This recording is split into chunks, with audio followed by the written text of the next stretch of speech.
Alors, je l'ai pas vu, moi, on peut appeler ça un biopic. Oui. C'est Aznavour, et même c'est Monsieur Aznavour. C'est ça, monsieur, tout est dans le monsieur en fait.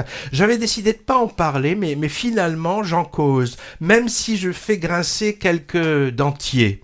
Alors, les biopics, raccourci pour Biographic Picture, appliqué aux icônes de la musique, c'est un genre... Il parle bien, hein. Biographic Picture, c'est un genre cinématographique en soi, et ça ne fait pas toujours de bons films. C'est souvent soit rempli de dévotion, des exercices hagiographiques en général adoubés, voire supervisés par les artistes eux-mêmes, leur famille ou les ayants droit, où on ne parle guère des choses qui fâchent, ou alors au contraire ça donne des mélos où on s'appesantit sur la vie intime plus ou moins romancée au glauque de la star, au détriment de son parcours artistique. Spécialité largement anglo-saxonne, hein. On a eu récemment des biofilmés de Freddie Mercury, Elton John, moi j'avais adoré le Rocketman flamboyant, Tina Turner, Billie Holiday, Elvis, Aretha Franklin, Bob Marley, Amy Winehouse, avec plus ou moins de bonheur. Et Céline, avec Ali. Et oui, justement, je vais en parler. Évidemment, quand on aime l'artiste dont la biographie est retracée de façon plus ou moins arrangée, édulcorée ou exagérée, on a envie de s'y précipiter, et la déception est parfois à la hauteur des attentes. Côté vedette francophone, à côté de l'AC académique, mais bien faite, La Môme, tu te souviens d'Olivier Dahan, ou Clo-Clo, ou Dalida. Ou Podium aussi.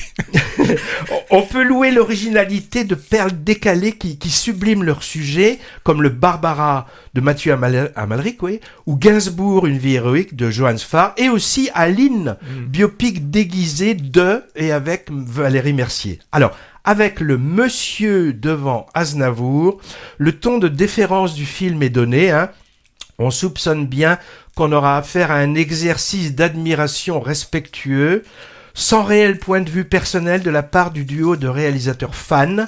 Il s'agit de Fabien Marceau, autrement dit Grand Corps Malade, et Mehdi Idir. Moi, je connais pas leur travail filmique précédent, hein. J'en ai entendu parler. Ils ont 2 longs métrages ensemble. C'est Patient et La vie scolaire, mais j'ai pas vu.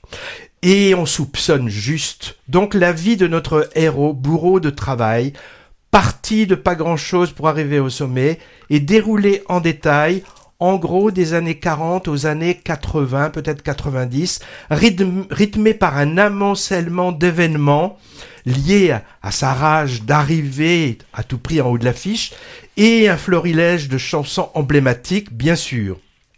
On y voit des gens qu'il a côtoyés durant sa carrière, de son comparse des débuts au musical Pierre Roche, interprété par le toujours très bon Sébastien Bouillon, à la vampirique Piaf, bien sûr, hein, en passant par Trenet, Beko, Hallyday, Sinatra ou Sammy Davis, qui sont rapidement incarnés dans le film. On a un côté accumulation, hein, durant ces 2h15, et de mon côté, moi, j'ai trouvé l'émotion rare, voire absente, et il y a une raison principale à ça, je vous la donne. L'Aznavour de fiction est interprété adulte par Tahar Rahim. Acteur doué dont on connaît le côté caméléon, il dit avoir visionné des dizaines d'heures d'images de son modèle pour vouloir l'imiter à la perfection. Silhouette, visage, posture, intonation, jeu de scène, jusqu'à la voix, puisque c'est l'acteur qui chante. Sacrée performance en effet. Mais cet exercice de mimétisme poussé à l'extrême finit par déranger. Enfin moi ça m'a provoqué un certain malaise. C'est gênant parce qu'on sait que c'est jamais vraiment l'original, bien sûr. On voit un sosie, et cette gêne que provoquent les sosies, moi je l'ai ressenti, hein. J'ai même eu parfois la désagréable impression d'assister à du morphing électronique entre le visage de l'acteur et son modèle. Je sais pas s'ils sont allés jusque-là ou même si des postiches ont été utilisés, mais l'effet factice est bien là. Et le film se tire un peu une balle dans le pied, puisqu'il se termine par des extraits documentaires avec des images du vrai Aznavour pendant sa période d'engagement humanitaire pour l'Arménie. Alors ces moments de réalité qui se glissent dans un récit fictif, habitude de plus en plus courante, hein, qu'on déplore, enfin que je déplore, hein, arrivent comme supplétifs, sorte de béquille à la fiction, mais en fait ça la tue. Ou du moins ça la dévalue à mon sens, hein.